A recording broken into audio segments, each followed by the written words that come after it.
जो भी पूछूं सच सच बताना, कुछ छुपाना नहीं, कुछ घुमाना नहीं, वरना अंदर जाके सबको बता दूंगी मिस्टर एंड मिसेस डमरू के बारे में। बहुत मुश्किल हो जाएगी फिर तो, ऐसा मत करिएगा जी। हमारी तो जिंदगी सेटल नहीं हो पा रही है और आप शिकायत कर देंगी तो हमारी नौकरी भी जाएगी। और आप तो सवाल पूछो जी, हम बताएंगे।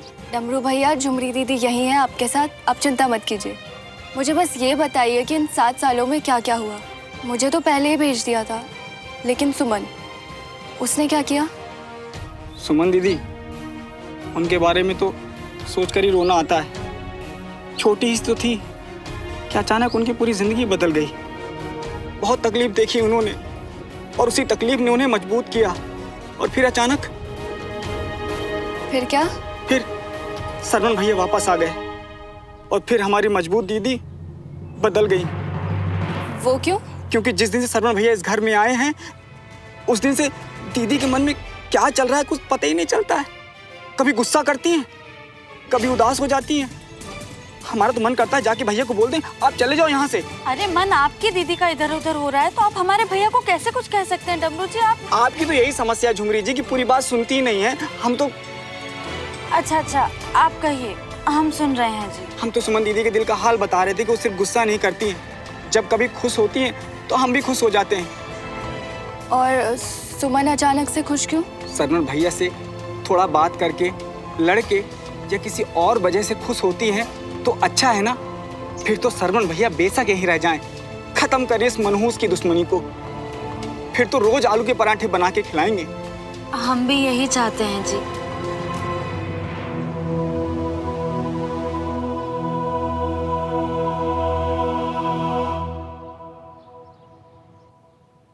मम्मा, रमन भैया ऐसे ही चले गए, अभी तक आए भी नहीं। मैं और कितना वेट करूं, कब तक आएंगे वो? हाँ बेटा वीर, मैं भी यही सोच रही हूँ कि पता नहीं श्रवण कब वापस आने वाला है। किसी को कुछ पता है यहाँ? मम्मी, हम कौन से उसके खास लोग या फैमिली है? क्यों पता होगा हमें? और एक पीजी के बारे में आप इतनी पूछताछ क्यों कर रहे हो? अरे ये पीजी क्या होता है भाई? श्रवण हमारे साथ हमारे घर में रहता है, तो इतना तो हमें पता होना चाहिए ना कि वो कहाँ गया और कब वापस आएगा। और वीर कितना याद कर रहा है उसे। वीर, फटाफट अपना नाश्ता खत्म करो, ना धीरे धीरे खा रहे हो कि? मैं नहीं खाऊंगा, ना ब्रेकफास्ट, ना लंच, ना डिनर। कुछ नहीं करूंगा जब तक श्रवण भैया वापस नहीं आते। देखो, जिद मत करो, अगर ऐसे करोगे तो पापा को गुस्सा आ जाएगा। बेटा सुमन, तू तो श्रवण की डॉक्टर है, तुझसे साइन करवाए बिना वो कहीं जाता नहीं है, तो तुझे तो पता होगा ना कि वो कहाँ गया और कब तक आने। कौन कब आता है जाता है इसका मुझे कैसे पता चलेगा? मैं उसकी डॉक्टर हूँ, इसका मतलब ये नहीं कि उसके आने जाने का हिसाब रखती हूँ। और अगर उसे लोगों की परवाह ही नहीं है तो आई एम सॉरी वीर, पर कोई क्या कर सकता है? और हम क्यों करें अपना टाइम वेस्ट? सुमन का मूड ठीक करना पड़ेगा। वीर, मुझे भी ना आज ब्रेकफास्ट में कुछ ज्यादा मजा नहीं आ रहा, काफी बोरिंग बना है ना। व्हाट से, कहीं बाहर चल के कुछ नया खाएं? Something different? बंटी हलवाई क्या, कचौरी और जलेबी? चले? चल सुमन। नहीं, तुम लोग जाओ, मेरा बिल्कुल मन नहीं है खाने का। इनफैक्ट मुझे भूख ही नहीं है। Excuse me. अचानक सुमन को क्या हो गया?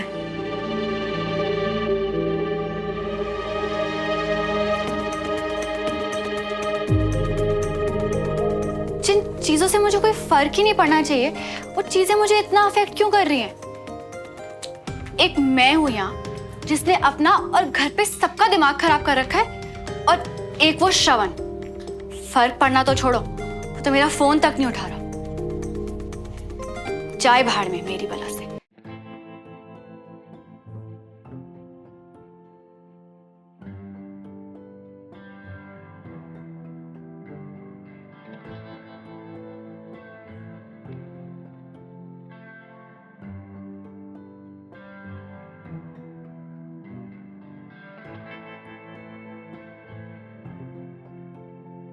ये तुम्हारे खराब मूड को यूं उड़ा देगा।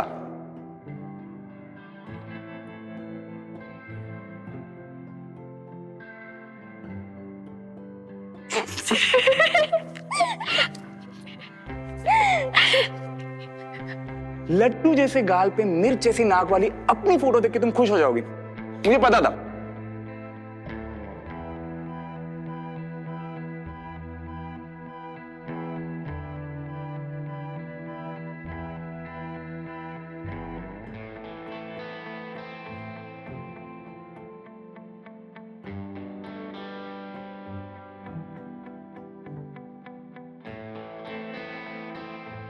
श्रवण भैया,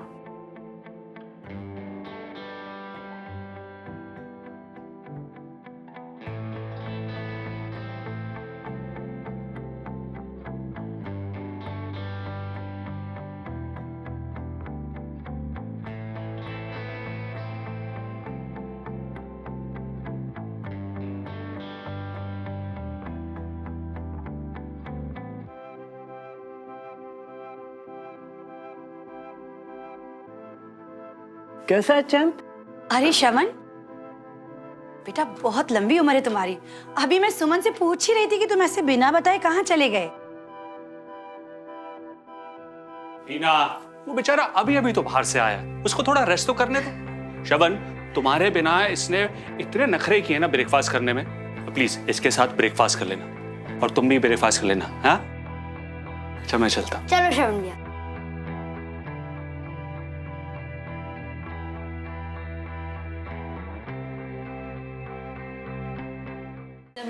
श्रवण के लिए एक कप कॉफी बना के ले आओ। श्रवण, मेरा तुम्हें फिर से मैनर्स पे लेक्चर देना खुद का टाइम वेस्ट करना है ना? बिल्कुल भी तमीज नहीं है तुम्हें। जब कोई फोन कर रहा है तो शायद कुछ अर्जेंट हो, तुम ऐसे बिना बताए चले गए। पता है यहाँ सब कितना परेशान हो गए थे, खास करके वीर, वो तो खाना भी नहीं खा रहा था। क्यों चैंप, तूने मेरे बिना खाना नहीं खाया? चल कोई बात नहीं, अब मैं आ गया हूं ना तो हम साथ में खाना खाएंगे। बाय द वे, तुम क्यों मुझे याद, मेरा मतलब फोन कर रही थी? क्योंकि तुम्हारी फाइल पढ़ने के बाद मुझे समझ में नहीं आ रहा था कि हेल्थ सर्टिफिकेट में मेरे सिग्नेचर्स के बिना तुम मिशन पे कैसे गए। हाँ, ये तो प्रोटोकॉल्स के प्रोटोकॉल इसमें आता ही नहीं, क्योंकि मिशन पर गया ही नहीं था। और जिस मिशन की फाइल तुमने मेरे रूम में चुपचाप पढ़ी थी, मैं सिर्फ उसकी जानकारी देने वहां गया था। और जब तक मेरे हाथ की चोट पूरी तरह ठीक नहीं हो जाती, मैं मिशन पर जा भी नहीं सकता। ये प्रोटोकॉल तो तुम भी बहुत अच्छे से जानती हो, तो फिर कुछ नहीं। मतलब बस चिल्लाना था मुझ पे।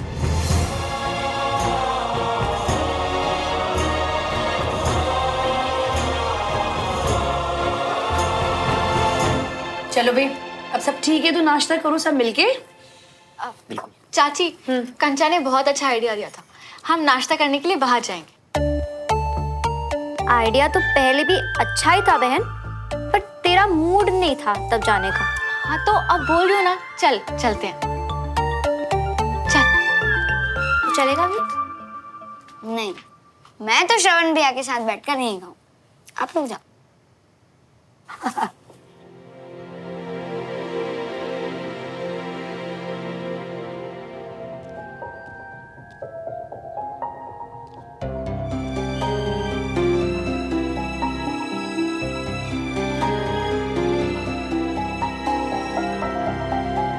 श्रवण, ये नहीं नहीं नहीं, वो तुम्हारा टॉवल नहीं है, मैंने उसका डस्टर बना के फेंक दिया था। ये मैंने नया लिया, ठीक है? तुम्हें कैसे पता कि मैं उसी तौलिए के बारे में बात कर रही थी?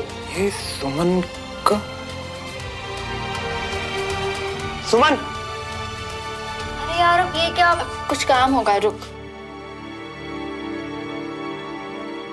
हाँ बोलो क्या प्रॉब्लम है? प्रॉब्लम ये है, एक्चुअली क्या है ना, इस बाल के पैर नहीं दिखाई दे रहे मुझे, तो ये खुद तो चल के आया नहीं होगा, तो कैसे आया मेरे रूम में? मुझे क्यों देख रहे हो? मुझे क्या पता। कमाल है, अपना खुद का बाल नहीं पहचान पा रही तुम। Excuse me, what do you mean by मेरा बाल? इस पे नाम लिखा है मेरा, काला लंबा स्ट्रेट। किसी का भी हो सकता है, घोड़ों के भी होते हैं। बिल्कुल होते हैं, पर क्या ना कि कल घोड़ा मेरे रूम में नहीं आया, तुम आई थी फाइल्स के लिए। हाँ, पर हमने हमेशा सोफी को तुम्हारे रूम में सिर टिका के कभी बैठे कभी लेटे देखा है, तो होगा उसी का ही बाल। ये बाल सुमन का है। अच्छा, बाल ने तुम्हें बताया होगा कि बाल की खाल निकाल रहे हो? तुम्हें कैसे पता? बस पता है दिल की धड़कन में रहेगा तेरी ही यादों का सिलसिला। हर एक लम्हा बयां करे। तुम क्यों झूठ बोल रही हो? मान लो ना तुम्हारा बाल है। ओ हेलो मिस्टर पीजी ट्रबलसम, ऐसे बात नहीं कर सकते तुम। और तू क्या चुपचाप खड़ी है? कुछ बोलना ऐसे। छोड़ना यार, हमें क्या, इट्स ओके। एक सेकेंड, क्या ओके? अब मेरे रूम में ऐसे लड़कियों के बाल मिलेंगे तो मैं तो बोलूंगा ना। देख देख इसकी हिम्मत। अगर तुझसे कुछ नहीं बोला जा रहा ना तो मैं कंचा, इट्स ओके, छोड़ना, अभी आया है।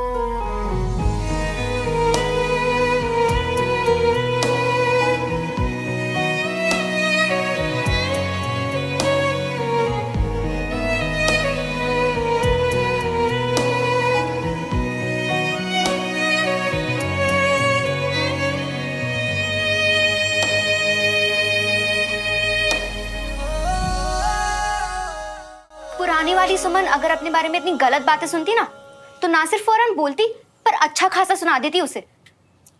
पर शायद पुरानी सुमन ही चेंज हो गई है। नहीं कंचा, चेंज थोड़ी हुई हो। अब उसे ऐसी कुछ भी सुना देती तो उसका मूड खराब हो जाता ना। और अभी अभी तो आया है वो, तो मूड खराब हो या ठीक, मुझे तो उससे कोई फर्क नहीं पड़ता। अचानक से तुझे इतनी चिंता? उसके मूड की कोई चिंता नहीं है मुझे। तो फिर? वो तो, मैं भी एक आर्मी ऑफिसर हूँ कंचा, तो समझती हूँ कि शायद कोई इंपॉर्टेंट काम करके आया हो। अब सब कुछ भूल के मैं उसे ऐसे सुनाना शुरू कर दूँ? हम ऐसे थोड़ी ना कर सकते हैं कंचा। अब छोड़ ना, ये सब हम क्या बातें लगा के बैठे हैं। चल अंदर से चाबी ले आएगी प्लीज।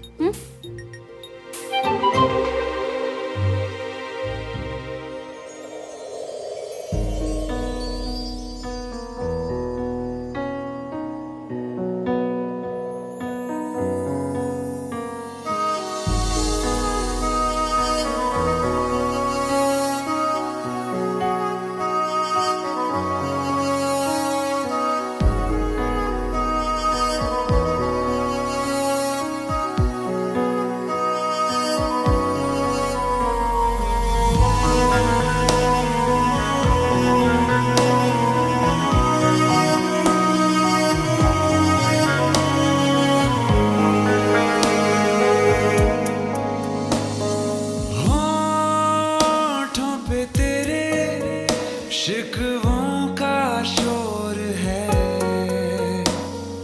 पर ये निगाहें कहती कुछ और हैं। ओ जो है मिले लम्हे कहीं छूट न जाए हाथ से, मिल जाने दे दिल जो बने एक दूजे के वास्ते।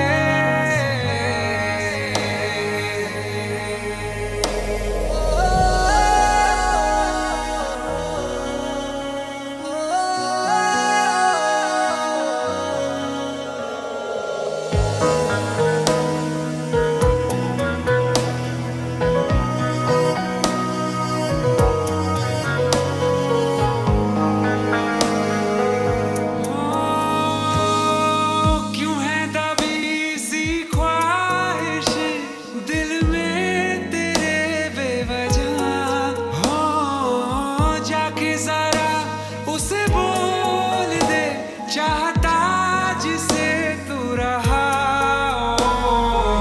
कहीं तेरी खामोशियां जीत न जाए प्यार से, मिल जाने दे दिल जो बने एक दूजे के वास्ते।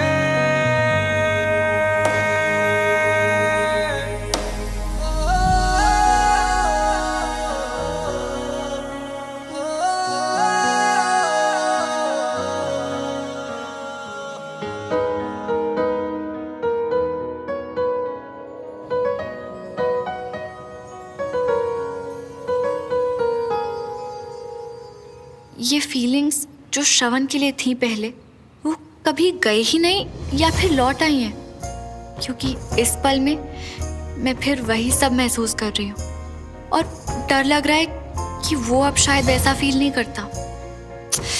क्या हो गया है मुझे? मैं जानता हूँ सुमन कि मैं जिनसे भागता रहा, वो फीलिंग्स तुम्हारे लिए आज भी मेरे दिल में है, मेरी खुशी की वजह है। पर मैं ये भी जानता हूँ कि मेरे लिए ये फीलिंग्स तुम्हारे दिल में नहीं है, और इस बात का मैं कुछ कर ही नहीं सकता।